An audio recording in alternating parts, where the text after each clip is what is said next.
Welcome to Our Girl Relationships. We talk about the problems people face in their day to day lives. Let's start with the video. My brother died in a car accident about a year ago and left behind two kids with his wife. Of course, the tragedy of his sudden passing was gut wrenching, and nothing in this world would be more sad than losing someone permanently, knowing that they are not walking the earth. You wouldn't ever get a chance to make up with them or tell them how much you love them. My whole family was deeply affected by my brother's death, as he was the most loved member of my family. He was 5 years older than me, and while growing up, I looked up to him as my role model. I wanted to be like him when I grew up and always copied everything he did. Eventually, I grew out of that phase and found my own personality. But respect and love for him was still the same. As for my parents, they especially loved him because it was a miracle in itself that he was alive. I've heard the story many times about how my brother was born with a hole in his heart and a twisted windpipe. He underwent an operation within 24 hours of coming into this world, and when he turned, he received another operation to fix his heart. So my parents were especially attached to him. Now that he passed away in such a sudden manner, all of us were just struck by how big a part of our life he took up. Even though he was married and had his own family, he made sure to make time for us. When the wound left by him was still fresh, we were all just helping each other to move on and survive through those days. It always amazes me how the kids were the happiest of us all, and how easily they went back to their old self. I guess that's the benefit of being a child. Now, it's been almost a year, and never have I imagined that within a year I'll be fighting his family for equal rights. His wife, my sister in law, came to my dad a few weeks ago because she wanted to discuss the future of her kids with him. It's totally understandable now that my brother is gone. She'll be worried about managing everything. So my dad tried to reassure her at the time that everything will be fine and she doesn't have to worry about anything because we're all there to support them. But she was adamant about how there's no guarantee in life and she needs to secure it in a way that will guarantee they have a decent life even if she isn't here. Finally, when he ran out of things to say, my dad asked her what she had in mind, and she immediately replied that she was thinking it'd be a good thing if he would give 75% of his estate to her sons.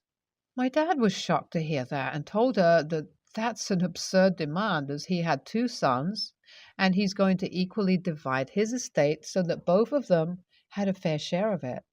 But my sister in law told my dad how I am not even married and I don't have any kids even though I'm about to be 30 soon.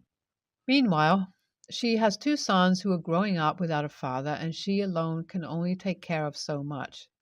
So it'll be more practical for my dad to name 75% of his estate over to her two sons, as it'll secure their future in case something happens to them. When words weren't enough, she started crying and talking about my brother and about how he wouldn't want his kids to starve. Unfortunately, I found out about all of this later when my dad told me. Otherwise, I would have interrupted them from doing something stupid. Of course, it's a guarantee that the kids wouldn't starve, as my brother had taken life insurance, and my sister in law works for a tech giant and earns more than $80,000 a month, as far as I know. So the kids will have more than enough funds in case of an emergency. But my dad was manipulated by the tears and her emotional talk, and when it comes to his son, he does everything that he could. So finally, she convinced him to sign over 75% of his estate to her two sons. The very next day, my dad contacted his lawyer and drafted a new will with the contents changed. I wouldn't have known about all of this if I hadn't gone over to their house yesterday night for our weekly dinner. Even my mom didn't know about all of this, and when my dad finally told us the whole story, we were both outraged. It was clear that my sister in law manipulated him into changing the contents of the will. But what was more absurd was the fact that my dad is completely agreeing with her now. He says that what she's saying makes sense, and as I'm more than capable of taking care of my own, I might not even need the rest of the 25% that I'll be getting.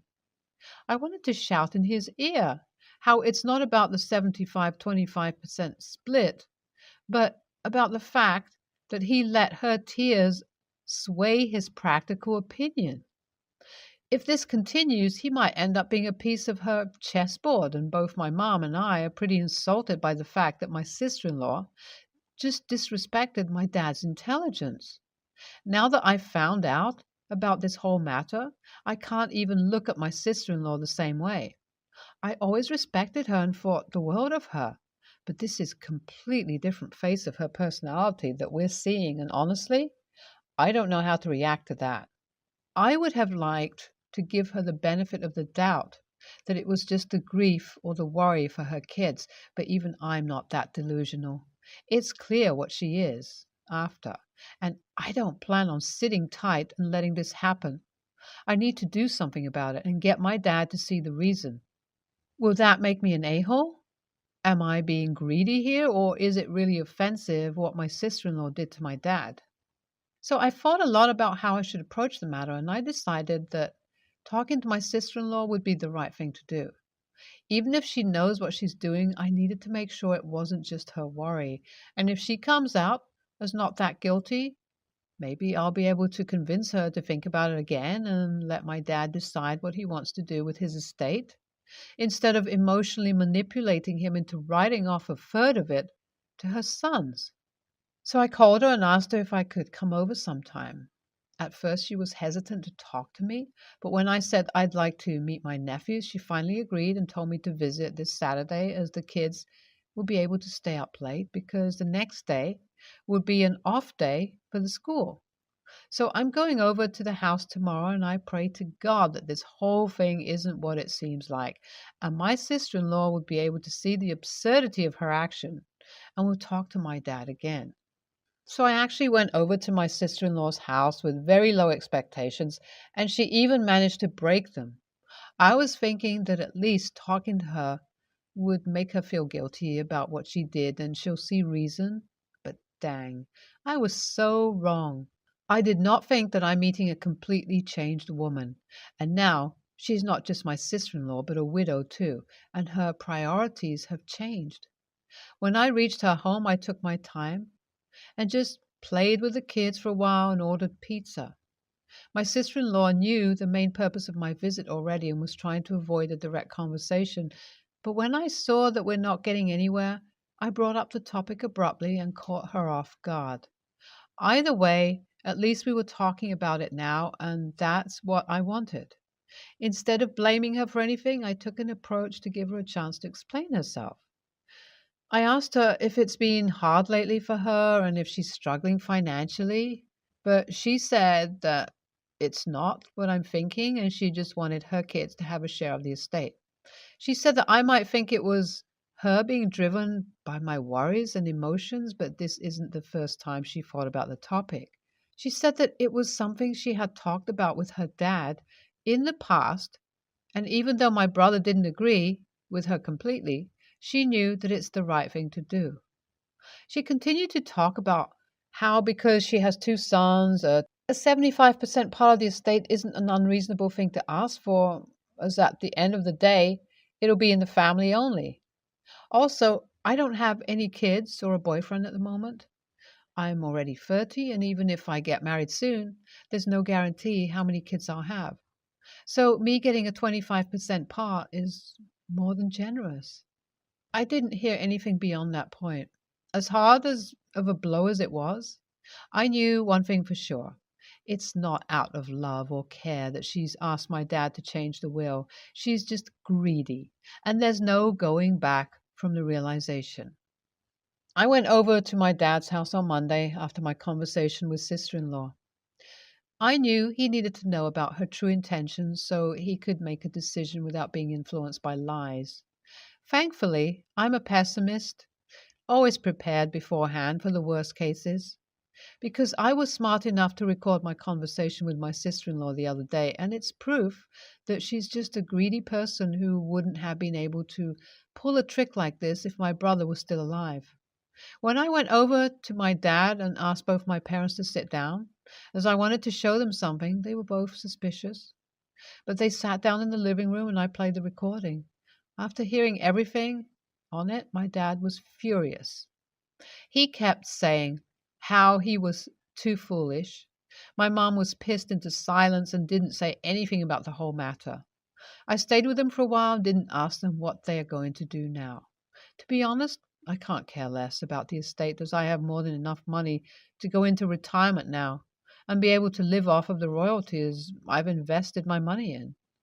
I just hope my dad won't ever be fooled by something like this again, and that we will know the true nature of my sister in law. NTA, you're not an a-hole for trying to get your dad to change the will. As his son, you totally deserve an equal share in his estate. NTA, you're not an a-hole, and the wife totally deserves to be cut off. She's just after the money, and I bet she married your brother only because he came from money. I, 29, work two jobs and have been for the last 3 or so years. I started dating my boyfriend, male 31, about a year and a half ago. The entire time we've been dating, he has been aware that I work two jobs. We're talking about moving in with each other, so we agreed to show each other our finances. At first, he balked at how much I spend on shopping, going out, but then he noticed how much my first job pays. You see, I have a really decent paying full time job, but I live in a big city, so cost of living is no joke. I can afford to live off of my full time job alone, but that leaves very little disposable income. So I would either have to choose between saving money or buying, doing fun things. My full time job is the standard 9 to 5. Well, technically 8 to 5:30, but Monday to Friday job. My part time job is freelance and I only work an extra 2 to 3 hours a night from home. It allows me to have a couple $100 a week extra that I can do whatever I want with. Usually, I go out during the weekends, or if I want that dress or that one pair of shoes, I can indulge myself because I'm still saving some money from my full time job. I even was able to use the money from the freelancing job to pay for a trip for our 1 year anniversary. Granted, I did continue to do some of the freelance work during the trip, but again, it was only about 2 hours a day, and I often did it while he was sleeping. So back to the problem. When he saw that I could afford to live off my full time job and that I was using my freelance job as play money, he got upset. He said he was under the impression that I couldn't afford my bills and rent without it, and he only suggested to move in with me to help supplement the cost of living. When I pointed out that it's still a good idea because we both would still save money, he said he's afraid that I'll blow the money that we'd save, since all I do is spend 100% of the money I make in my freelancing job. He thinks I should be saving the majority of it instead of using it as petty cash. I told him that if he moves in, we can discuss what would be a good amount to save from my main job. But I was keeping my freelance job because it's allowed me to have and do the things that we both benefit from. It never interfered with our time together, and it would allow us to do fun activities during the weekend. He thinks I mislead him because I don't need the second job, and I'm bad with money because I use it as my spending money, and he is now second guessing our relationship. I had no reason to tell him where the extra money I made went to, and it never seemed to bother him before when I was taking him out to dinner and on a nice trip. I also think I'm great with money. I'm prioritizing my bills and sacrificing just a little of my free time so I can enjoy the rest of my free time. So, am I the a-hole? NTA sounds like maybe not someone you want to be with long term. If he is second guessing your relationship over this, also, it doesn't sound like you are bad with money. You sounds pretty smart to capitalize on a skill you can do freelance work with. Maybe he's jealous or feeling insecure by the money you make. NTA, this is weird because it actually shows you're good with money. You are aware of your spending habit and desires, but also recognize the importance of saving and having funds for emergencies. So rather than deprive yourself of fun or savings, you do a little extra work to have a little extra spending money and saving money. It's so funny to me that he's afraid you blow all your savings because all you do is spend 100% of the money you make in your freelancing job. But that's why you have the job. You literally specifically planned to spend the money from your extra job because that was the point of the extra job. LOL. I'm a 32-year-old male. My wife, Savannah, is 25. Her brother, Luca, 28, male. His husband, Ryan, 33, male. Savannah and Luca had a traumatic childhood. They moved around a lot. Their dad ditched when Savannah was 10 and Luca was 13, and then their mom neglected them in favor of her boyfriends and work. They are extremely close to one another, and Luca took care of Savannah when their parents wouldn't. He'd made meals for her, help her with homework, etc. When I first met Savannah 3 years ago, I thought it was pretty sweet that she was so close to her brother. Now, I think it's weird. He's very touchy with her. And he used to take her out on Valentine's Day whenever she was single.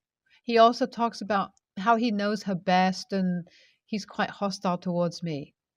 If I kiss her in front of him, he gets weird about it and doesn't speak to me for the rest of the day. He's also quite emotionally abusive towards her at times. Whenever they argue, which is usually about him thinking they don't spend enough time together, he'll call her every bad name under the sun and use some things she's done in the past against her.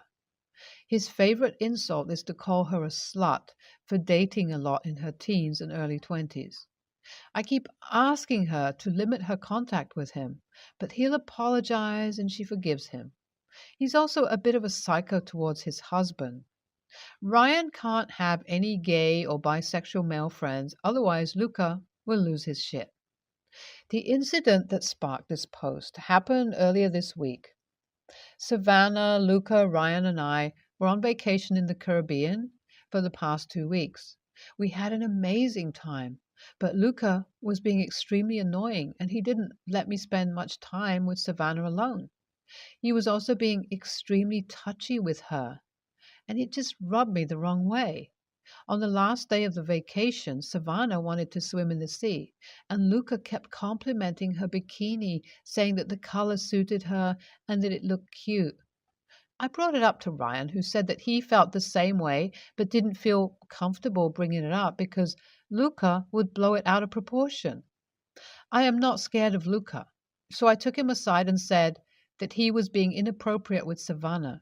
He told me to F off, and later that day, Savannah was extremely upset with me because Luca had told her that I accused him of incest, which I did not. Savannah is still upset with me and she wants me to apologize to Luca for saying that they're too close. The funny thing is that she agrees that they're too close, but she still wants me to apologize because Luca is ignoring her now too. I'm not going to. Ryan has asked me to stop being an a-hole and apologize to smooth everything over. Savannah is a very sensitive person and she's cried about this a few times, which is making me think that Ryan is right and I should apologize. AITA? NTA, you had a private conversation with Luca and he got upset. It was bound to happen given all his behaviors. Luca needs therapy as it sounds like he bonded with Savannah as a young teen in unhealthy ways. He's abusive to everyone around him and it sounds like he's afraid of losing them. Therapy, not an apology, is needed here. NTA here. Your wife has a broken normal meter. You and your brother-in-law's husband placating your brother-in-law is not ever going to help and will only encourage more boundary crossing and possessive behavior. Do not apologize and also do not demonize your brother-in-law to your wife's face. Note that doesn't mean you shouldn't point out unhealthy behavior. I'm just saying Avoid using judgment, opinion words while doing so because it's going to make it less likely that she will hear you. I would also insist on couples counseling because this is going to very much affect the foundation of your life together. I would also encourage her to go to individual therapy. You aren't equipped to handle this level of trauma bonding and emotional incest that she is going to have to unravel. If she can do this while you both attend couples counseling, it will help you both navigate the ups and downs that are going to come when she starts to set her own boundaries.